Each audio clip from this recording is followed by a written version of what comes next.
अस्सलाम वालेकुम, मैं हूँ अलीना शिगरी। आप देख रहे हैं मेरा YouTube channel. Please like share subscribe ज़रूर कीजिए। किसी ने मेरे यूट्यूब की वीडियो पे कमेंट किया था कि आप 6 बजे के अराउंड शाम में पोस्ट किया करें, और आई बिलीव कि ये बात बिल्कुल दुरुस्त है। आप लोग इस किस्म के फ़ीडबैक से भी मुझे ज़रूर आगाह कर दिया करें। एंड आपकी सजेशंस जो है वो obviously that will make and help my YouTube channel get better, and eventually आप तक बर वक्त हम वीडियोस पहुंचा पाएंगे। आज जो हमने बात करनी है वो गंडापुर साहब के। आज वैसे बड़ा एक कोई हैपनिंग डे था, और गंडापुर साहब एक तरफ जो है वो उन्होंने गुज़श्ता रोज़ भी कालाबाग डैम के हवाले से दोबारा एक नई बहस छेड़ दी है। दूसरा ये कि उन्होंने इमरान खान साहब की रिहाई से मुतालिक जो बड़ी रुकावटें बताई हैं। अब ये गंडापुर साहब वो शख्स हैं कि जो हमें तवातर से पिछले 1-1.5 साल के अंदर मुसलसल डेडलाइंस पे डेडलाइंस अल्टीमेटम्स देते हुए सुनाई दे रहे थे। 90 दिन की जो डेडलाइन अभी लास्ट जो उनकी तरफ से एक अल्टीमेटम आया था कि जिसमें उन्होंने रिहाई बिल्कुल इंश्योर करवानी थी। आपको पता है कि वो ये भी दावा करते हैं, दीगर टीवी टॉक शोज़ में उन्होंने दावा किया कि वो जितना काम इमरान खान साहब की रिहाई से मुताल्लिक कर रहे थे, और जिस तरह से वो मुक़्तदर हलकों में वो उनका एक असर रसूख है, उतनी एफ़र्ट जो है वो पार्टी में किसी ने भी नहीं की। और 1% वो कहते थे कि जी 1% भी शायद ना की हो। 99% वो कहते थे जी उन्होंने एफ़र्ट किए है पार्टी के अंदर इमरान खान साहब की रिहाई से मुताल्लिक। और अब वो उन्होंने हाथ कैसे खड़े कर दिए हैं। वो कहते हैं कि इमरान खान की रिहाई में 2 रुकावटें हैं। एक रुकावट ये कि मुल्क में कानून नहीं है, और जो कि ये बात पहले से वो जानते हैं। दूसरा, जब वो कहते हैं जब कानून फ़ाल हो जाएगा तो खान साहब रिहा हो जाएंगे, ईज़ी पीज़ी, मतलब और an easy exit for Gandapur साहब। और किस तरह से वो दस्तबरदार हुए हैं, अपने पोजीशन से विड्रॉ किया है। दूसरी रुकावट वो कहते हैं ये है कि खान साहब का एस्टैब्लिशमेंट के साथ मसला चल रहा है, वो मसला हल हो जाए वो खान साहब ने ख़ुद ही करना है। सो गंडापुर साहब ने अब कुछ भी नहीं करना। गंडापुर साहब के हवाले से जो वज़ीर दिफ़ा ख्वाजा आसिफ साहब कहते हैं कि जी ये जब कमरों में बैठे होते हैं तो ये मक्खन के ट्रक्स लेकर आए हुए होते हैं साथ, और बड़े अच्छे बच्चे बन के बैठे हुए होते हैं। और इनकी जो असर रसूख है, और जो पाकिस्तान तहरीक इंसाफ में जो हमेशा से कहा जाता था कि पाकिस्तान तहरीक इंसाफ में ग्रुपिंग्स हैं, एक अलीमा खान ग्रुप है, एक बुशरा बीबी ग्रुप है, और एक गंडापुर ग्रुप है। और गंडापुर के ग्रुप के हवाले से जो बात की जाती थी वो यही थी कि वो इस्टेब्लिशमेंट से बहुत करीब हैं। तो लिहाजा गंडापुर साहब अब बतौर एक सूबे के चीफ एग्जीक्यूटिव, उनकी जो रसाई है वो बड़े हलकों में है। उनकी जो असर रसूख है, वो जो जिस तरह से वो पेनिट्रेट किए हुए हैं, उस तरह उनकी निस्बत जो है वो पाकिस्तान तहरीक इंसाफ में जो लोग हैं, जो मौजूदा उनकी क़यादत है, उनका इतना असर रसूख नहीं है जितना गंडापुर साहब का अलोन जो है वो नज़र आता है। लेकिन गंडापुर साहब जो है अब वो मेरी कुछ पाकिस्तान तहरीक इंसाफ के बहुत की रहनुमाओं से बात हुई, और on the basis of anonymity मैं ये ज़रूर आपके सामने रखना चाहूँगी। पाकिस्तान तहरीक इंसाफ की जो रहनुमा हैं चंद, उनके जो ज़राए हैं वो अब ये बताते हैं कि गंडापुर साहब वो अपने आप को पिच कर रहे हैं उन हलकों में कि वो बहुत अच्छे हैं और वो उन्हीं की लाइन पे चलना चाहते हैं। और इमरान खान साहब के हवाले से और जो एक इम्प्रेशन भी जो एक प्रिवेल करता है वो यही है कि खान साहब अगर बाहर आ जाएंगे तो गंडापुर साहब की नौकरी जो है वो तो चली जाएगी, गंडापुर साहब की पोजीशंस चली जाएंगी। खान साहब के हवाले से ये बात कही जाती थी, और जो लोग जेल मुलाकातों में मौजूद होते थे वो, और गंडापुर साहब की मौजूदगी के दौरान भी, तो बताते हैं कुछ ज़राए कि खान साहब की तरफ से हमेशा ये कहा जाता था गंडापुर साहब को कि गंडापुर डरो मत, डरो मत, तुम डटे रहो। हुकूमतें और ये कुर्सियाँ जो हैं वो कुर्सियाँ आती जाती है, पोजीशंस आती जाती रहती हैं, डरना नहीं, और बिला खौफ जो है वो फ़ैसले करो, अपनी जो सूबे की आवाम है उसके साथ खड़े रहो। बिल्कुल किसी के प्रेशर में आने की ज़रूरत नहीं है। लेकिन गंडापुर साहब अभी ये भी हालिया उनका जो स्टेटमेंट आया तो उससे वो अपने आप को पिच कर रहे हैं, बज़ाहिर तो ऐसे ही लगता है। और मेरा एनालिसिस बहरहाल यही है कि गंडापुर साहब चाहते हैं कि भाई वो देख रहे हैं कि इमरान खान साहब एक बिल्कुल एक बहुत ही ऐसे फ्रंट पे मौजूद हैं कि जहाँ से वो हर चीज़ अपने लिए हर रास्ता जो है वो बंद कर चुके हैं। और जो एग्जांपल्स हुकूमत की जानिब से दी जाती है, हुकूमती सर्कल्स की जानिब से दी जाती है, वो ये है कि बंद गली में पहुँच कर फिर भी आपके पास एक पीछे मुड़ने का एक रास्ता होता है। लेकिन खान साहब जो है वो इस वक्त एक सुरंग में हैं जहाँ पर वो चक्कर ही लगाए जा रहे हैं और वो उससे बाहर आने का कोई रास्ता नहीं है। गंडापुर साहब ये बात अच्छी तरह से करते हैं कि खान साहब ने अगर अपने लिए सब कुछ डैमेज या तबाह कर दिया है तो गंडापुर साहब के भी ज़ाहिर प्रॉस्पेक्ट्स जो है वो बिल्कुल ही ज़ीरो हो जाते हैं।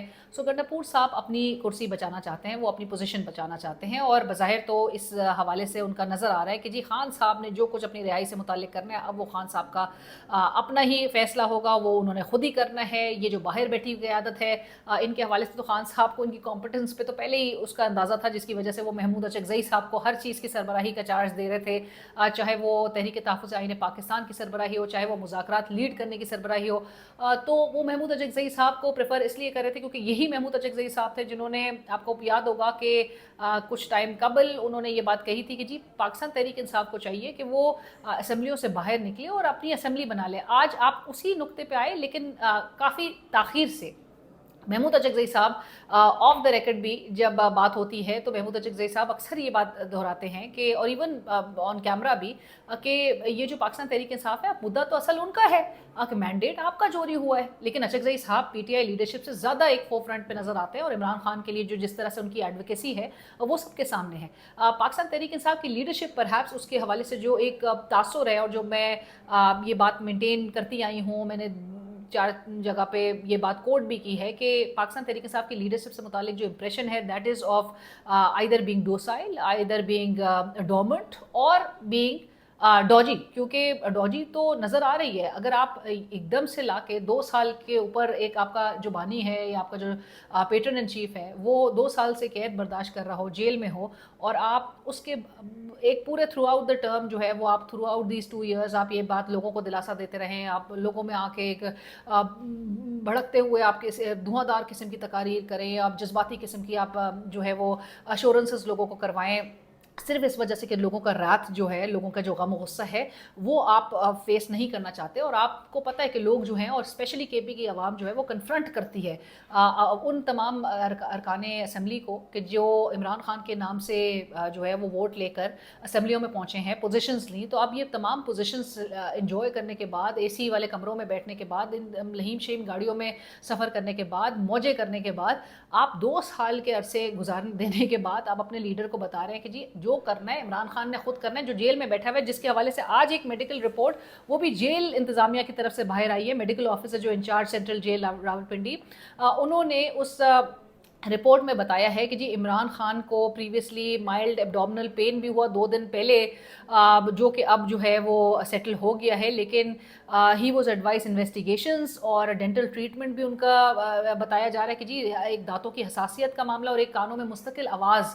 पहली बार इसके इन 2 इशूज़, क्योंकि जो एग्रेवेट कर गए हैं उस इन 2 इशूज़ पर पहली बार सपोर्टिव मैनेजमेंट की सिफारिश की गई है, कि बाकायदा तौर पे मैं अपने स्क्रीन पे भी आपको दिखाती हूँ कि supportive management was recommended for sensitivity of teeth, और ये जो दूसरा जो कानों का जो उनका एक मसला है, कानों में मुस्तकिल जो आवाज़ आने का मसला है, इसके हवाले से। लेकिन प्राइवेट डॉक्टर तक जो एक्सेस है वो बार बार हुकूमत की जानिब से रेजिस्ट किया जा रहा है। आज मेरे प्रोग्राम में आपसे थोड़ी देर पहले मैं रिकॉर्डिंग करके आई हूँ, मैं ज़रूर आप तक रखती चलूँ। डॉक्टर तारिक फजल चौधरी साहब मेरे शो पे कह रहे थे कि मैंने कहा कि क्यों नहीं प्राइवेट डॉक्टर तक आप रेजिस्ट क्यों कर रही है हुकूमत, जो कि बहुत दावे करती है हमने बड़ी सहूलियात। इमरान खान साबिक वज़ीर आज़म, एक साबिक वज़ीर आज़म है, उसको इवन हाई कोर्ट ने कहा हुआ है, अदालतों में बार बार ट्रायल कोर्ट जो है उसमें एप्लीकेशंस दी जाती हैं कि उसके ज़ाती नॉलेज तक उसको एक्सेस होनी चाहिए, जो कि उनका राइट बनता है। क्यों नहीं ऐसा किया जा रहा है? तो तारिक फजल चौधरी साहब ने कहा कि नहीं, प्राइवेट डॉक्टर तक इतना आसान नहीं होता कि प्राइवेट डॉक्टर जो है, और ये सब झूठ बोलते हैं। ये और मैंने कहा झूठ कैसे बोल रहे हैं, ये तो जो रिपोर्ट आई है मेडिकल रिपोर्ट, ये तो जेल इंतज़ामिया की तरफ से सामने आई है। मेडिकल ऑफिसर जो जेल के अप्रूव जो मेडिकल ऑफिसर है उनके, और जेल ने ये बाहर सामने रखी है। तो इस पर इस मतलब झूठ की तो गुंजाइश नहीं है, पीटीआई ने थोड़ी ना कोई फैब्रिकेट करके सामने लेकर आए हैं। बहरहाल एनीवेज, तो बताया गया कि जी, और माजी में मियाँ नवाज शरीफ साहब के जो ज़ाती मौलज हैं डॉक्टर अदनान, वो किस तरह से उनको एक्सेस होती थी मियाँ साहब के लिए, बार बार वो जाया करते थे। सो लिहाजा हीले बहाने नज़र आते हैं, और इमरान खान साहब की कंडीशन ये है। बहरहाल जो गंडापुर साहब है उनकी पोजीशन तो आपको नज़र आ गई। आज असम्बली के बाहर असम्बली पाकिस्तान तहरीक इंसाफ ने वो ज़रूर क्योंकि वॉकआउट किया असम्बली से, और अब आइंदा सेशंस भी हवाले से कहा जा रहा है कि जी आइंदा सेशंस भी बॉयकॉट किए जाएंगे पीटीआई की तरफ से। और ये आज जो करारदाद भी बाकायदा तौर पे जो है पाकिस्तान तहरीक इंसाफ ने करारदाद भी सामने रखी असम्बली से बाहर, assembly like I said Mahmood Achakzai साहब पहले ही इनको ये मशवरा दे चुके हैं। असेंबली से बाहर असेंबली में उन्होंने कहा कि जी सैलाब से शहीद होने वाले लवाहिकीन से इज़हार हमदर्दी करते हैं, हुकूमत से मुतालबा करते हैं कि सैलाब मुतासिरीन की मदद की जाए, आवाम को रिलीफ वर्क में शामिल किया जाए। ये असेंबली पंजाब हुकूमत का रिलीफ वर्क में हिस्सा डालने से रोकने की मजम्मत करती है। ये असेंबली अदलिया से पुरजोर मुतालबा करती है कि इमरान खान और बुशरा बीबी के केस जल्द समाअत के लिए मुकर्रर किए जाए, जो कि नहीं हो रहे। सियासी बुनियादों पर बनाए गए केसों में उनको बरी किया जाए। ये अवामी असेंबली नाअहलियों को रिजेक्ट करती है। डिस्क्वालिफिकेशन जो हुई हैं उमर अयूब, शिबली फराज और जो की अपोजिशन लीडर से डी नोटिफिकेशन को रिजेक्ट करती है। अच्छा, ये ज़ाहिर है असेंबली से बाहर असेंबली एक अलामती एहतजाज ज़रूर है, लेकिन ये पार्लियामेंट्री फंक्शनिंग और जो पार्लियामान की जो इस वक्त एक जो आपकी पॉलिटिकल सिस्टम है उस पर ज़रूर हर्फ आएगा। एक सिंबॉलिकली ही सही ये एक इम्पैक्ट ज़रूर क्रिएट करेगा जब आपके दुनिया भर में आप इस वक्त आप देख रहे हैं आपका वज़ीर आज़म चीन में मौजूद है, SCO समिट का हिस्सा है वो चाहे चीन में बैठ के दुनिया के लीडर्स को वो अपने मुल्क के हवाले से एक ऐसा नक्शा प्रेजेंट करें कि जहाँ पर सैलाब भी है, जहाँ पर हालात जिस तरह के हैं, लेकिन एक तरफ ये बात ज़रूर हाईलाइट होगी कि जो अपोजिशन है उनके मुल्क की और जो सबसे बड़ी जमात है पॉलिटिकल पार्टी वो इस वक्त जिस किस्म के कंसर्न्स का इजहार कर रही है। एक साबिक वज़ीर आज़म 2 साल से ज़ायद के अरसे से जेल में मौजूद है और ना सुनवाई हो रही है उनकी, ना उनकी आवाज़ सुनी जा रही है, ना उनको अहमियत दी जा रही है और वो मुतालबा कर रहे हैं कि जी हमें सिर्फ़ और सिर्फ एक अनइंटरप्टेड एक्सेस जो है उसको यकीनी बनाएं, जो कि नहीं कर पा रहे हैं। सो लिहाजा ये तमाम चीज़ें सबके सामने है। अब कालाबाग डैम के भी हवाले से एक नया तूफ़ान जो है वो बरपा हुआ है और ये अली अमीन गड्डापुर साहब ने ये ज़रूर मामला छेड़ा है। ऑल्दो वज़ीर दिफ़ा ख्वाजा आसिफ साहब और दीगर जो पीपल्स पार्टी है, दीगर की पोजीशंस अपनी जगह बरकरार है, लेकिन ख्वाजा आसिफ साहब ने गुज़िश्ता रोज़ भी फ्लोर ऑफ द हाउस ये बात ज़रूर कही कि जो बड़े बड़े डैम्स हैं वो कहते हैं कि छोटे डैम्स आप बनाएं, सैकड़ों की तादाद में बनाएं, लेकिन बड़े डैम्स में 10-10, 12-12 साल लगेंगे। रेजिस्टेंस जो आती है बड़े डैम्स के लिए वो क्यों आती है और वो किस तरह से दूर होगी, रिजर्वेशंस कैसे दूर होंगी, लेट्स सी आने वाले टाइम्स में किस तरह से मामलात अनफोल्ड होते हैं। अगरचे अभी इस वक्त जो सैलाब की सूरत हाल है और जो तबाहकारियाँ हैं वो अपनी जगह जारी हैं। मेरे चैनल को ज़रूर सब्सक्राइब कीजिए, फीडबैक सजेशन से ज़रूर आगाह कीजिए।